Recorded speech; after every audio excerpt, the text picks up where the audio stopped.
السلام علیکم، welcome to drama alarm. میرا کملا ہویا جانے کیڑے خواب سجا بیٹھا۔ آج ہم ڈرامہ سیریل آزمائش کے ایپیسوڈ 40 کے پرومو پر بات کریں گے۔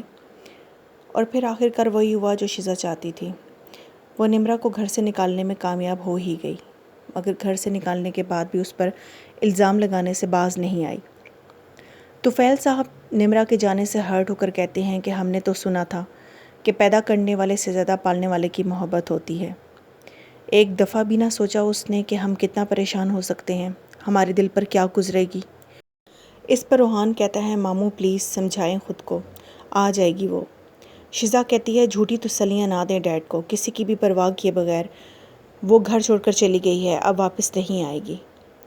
شیزا پھوپھو اور سمرین کے ساتھ نمرا کے کمرے کی تلاشی لیتی ہے کہ شاید وہاں وہ کچھ ایسا چھوڑ گئی ہو۔ شیزا اپنا ہی لکھا ہوا خط دیکھ کر کہتی ہے کہ یہ کیا ہے، جس میں اس نے نمرا کی طرف سے لکھا ہوتا ہے کہ میں اپنی مرضی سے یہ گھر چھوڑ کر جا رہی ہوں اور کسی کو پسند کرتی ہوں، اسے شادی کرنا چاہتی ہوں۔ شمسہ بیگم طفیل صاحب کو بتاتی ہیں کہ وہ کسی کو پسند کرتی تھی اس لیے یہاں سے چلی گئی ہے۔ شیزا کہتی ہے کہ وہ اپنے بوائے فرینڈ کے ساتھ بھاگ گئی ہے۔ اس پر باسط کہتا ہے جھوٹ ہے، یہ میں نہیں مانتا۔ مگر طفیل صاحب شاید واقعی ہی نمرا سے محبت کرنے لگے ہیں۔ وہ کہتے ہیں کہ کچھ بھی کرو نمرا کو واپس لے کر آؤ، مجھے نمرا اس گھر میں واپس چاہیے۔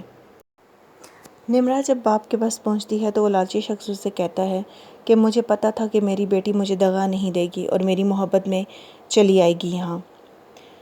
وہ لالچی شخص اپنی بیٹی کے سامان کی تلاشی لینا شروع کر دیتا ہے کہ شاید اس کے مطلب کی پھر کوئی چیز اس کے ہاتھ آ جائے۔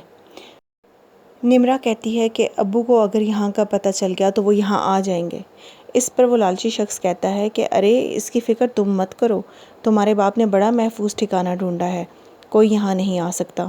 مگر ایسا نہیں ہے، طفیل صاحب اور باسط بہت جلد نمرا تک پہنچ جائیں گے اور پھر یہ گھٹیا شخص ہاتھ ملتا رہ جائے گا اور نمرا پر بھی بہت جلد اپنے باپ کی اصلیت جو ہے وہ سامنے آ جائے گی۔ چلیں اب آپ لوگ اپنا بہت خیال رکھیے گا، like, subscribe and share my channel. Take care, اللہ حافظ۔